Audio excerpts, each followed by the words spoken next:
Chapter 1: The Bible and the Psyche. We must read the Bible, or we shall not understand psychology. Our psychology, whole lives, our language and imagery are built upon the Bible. Psyche. As the 21st century approaches, we are witnessing the emergence of a whole new worldview, growing out of depth psychology. This new science studies the psyche as an experienceable, objective phenomena. It takes old data and approaches them in a new way. For instance, mythology, religion, and sacred scriptures of all kinds are taken out of their traditional contexts and understood psychologically, that is, are seen as the phenomenology of the objective psyche. From this view, the Bible is considered to be a self-revelation of the objective psyche. As Jung says, the statements made in the Holy Scriptures are also utterances of the soul. They point to realities that transcend consciousness. These entia are the archetypes of the collective unconscious. Heretofore, these transcendent psychic entities have appeared as metaphysical contents of religious dogma. But now, writes Jung, a scientific psychology must regard those transcendental intuitions that sprang from the human mind in all ages as projections, that is, as psychic contents that were extrapolated in metaphysical space and hypostasized. It is no easy transition from the metaphysical standpoint of religious faith to the empirical standpoint of the psyche. Between these two mountain ridges lies a dark valley, the valley of lost faith, alienation, meaninglessness, and despair. For those who are perched safely on the ridge of religious faith, the psychological approach can be seen as an interesting addition to the more secure viewpoint they already possess. However, for those who consciously or unconsciously have already slipped off the ridge of faith and are in the dark valley, the discovery of the psychological approach may just possibly be life-saving. This approach is an admission of spiritual bankruptcy. It is available only to the poor in spirit, for, as Jung says, I am not addressing myself to the happy possessors of faith, but to those many people for whom the light has gone out, the mystery has faded, and God is dead. For most of them there is no going back, and one does not know either whether going back is the better way. To gain an understanding of religious matters, possibly all that is left us today is the psychological approach. That is why I take these thought forms that have become historically fixed, try to melt them down again, and pour them into molds of immediate experience. The Old Testament documents a sustained dialogue between God and man as it is expressed in the sacred history of Israel.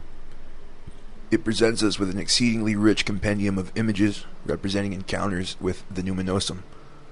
These are best understood psychologically as pictures of an encounter between the ego and the self, which is the major feature of individuation. The Old Testament is thus a grand treasury of individuation symbolism.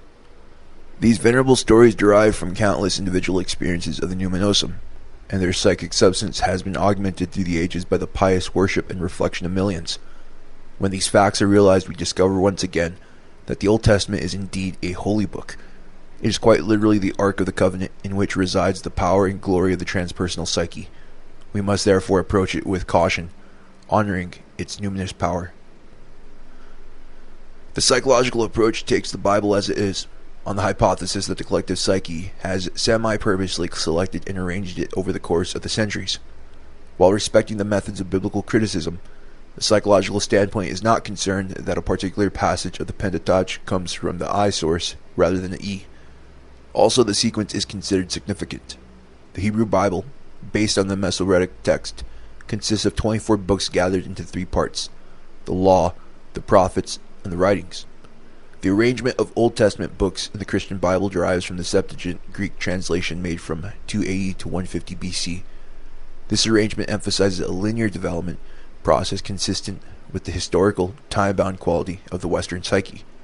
According to this version, the Old Testament is composed of 39 books arranged sequentially in 3 categories: 17 historical books, 5 books of wisdom and poetry, and 17 prophetic books. I see this arrangement as a balance. On one side are the historical books in which Yahweh deals with Israel collectively as a nation. At this stage, individuation imagery is carried by the nation as a whole, the chosen people.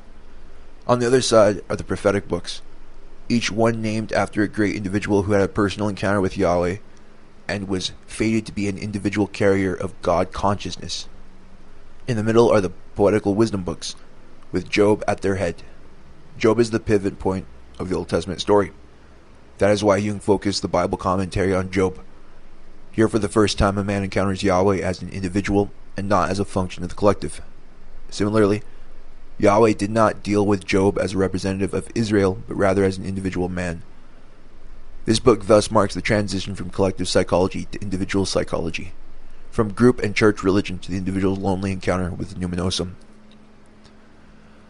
After Job comes the wisdom literature, as though the individual ego's encounter with the self has generated wisdom, or as Jung puts it, in answer to Job, as though the demonstration of Job's greater consciousness has obliged Yahweh to remember his feminine counterpart, divine wisdom, or Sophia. The events of the Bible, although presented as history, psychologically understood are archetypal images. That is, pleromatic events that repeatedly erupt into spatio-temporal manifestation and require an individual ego to live them out. As we read these stories with an openness to their unconscious reverberations, we recognize them to be relevant to our own most private experience. We are then reading the Bible the way Emerson tells us to read history. The fact narrated must correspond to something in me to be credible or intelligible. We, as we read, must become Greeks, Romans, Turks, priest and king, martyr and executioner, must fasten these images to some reality in our secret experience, or we shall learn nothing rightly. What befell Asdrubal or Caesar Borgia is as much an illustration of the mind's power and deprivations as what has befallen us. Each new law and political movement has a meaning for you. Stand before each of its tablets and say, "Under this mask did my proteus nature hide itself." This remedies the defect of our too great nearness to ourselves. This throws our actions into perspectives, and as crabs, goats, scorpions, the balance and the water pot lose their meanness when hung as signs in the zodiac, so I can see my own vices without heat in the distant persons of Solomon, Alcibiades, and Catiline. Jung tells us that the book of Job serves as a paradigm for a certain experience of God which has a special significance for us today. The same can be said of many other contents of the Old Testament. The new insights of depth psychology allow us to relate the mighty mythologisms of the Bible to the direct experience of individuals. Christ reinterpreted the Old Testament as foreshadowing his coming, for instance, speaking to the Emmaus pilgrims.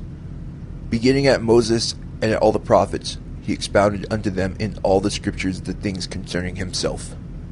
So now at the beginning of a new eon, the individual pursuing the process of individuation may read those scriptures once again to learn those things concerning himself. Chapter 2. Beginnings. Creation. In the beginning God created the heaven and earth.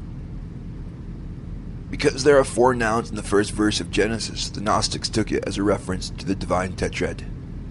Moses then, they declare, by his mode of beginning the account of creation, at once shows the principle to be the mother of all things when he says, "In the beginning God created the heaven and the earth." For, as they maintain by naming these 4, God, beginning, heaven and earth, he set forth their tetrad. The unfolding of these first 4 nouns can be charted thus. This corresponds to the notion of the pre-Socratic philosophers that the first step in the creation of the universe was the differentiation of the prima materia into the 4 elements, earth, air, fire, and water. The Greek term for prima materia is arche, the same word used in the Septuagint to translate reshith, beginning.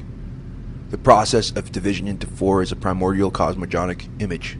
Jung points out its important role in alchemy.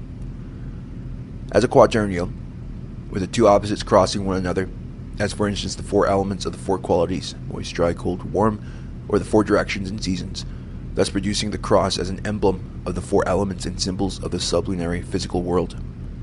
It also appears in psychotherapy at crucial moments of creative encounter with the unconscious. The Kabbalists considered that God created the world by joining thereto the sacred doctrine, the word Bereshith, with which Genesis opens and which has been rendered sometimes in wisdom, not in the beginning, is said to signify the secret doctrine and its part in the work of creation. The reference here is to Proverbs 8, where wisdom says of herself, "Yahweh created me with his purpose first unfolded, before the oldest of his works.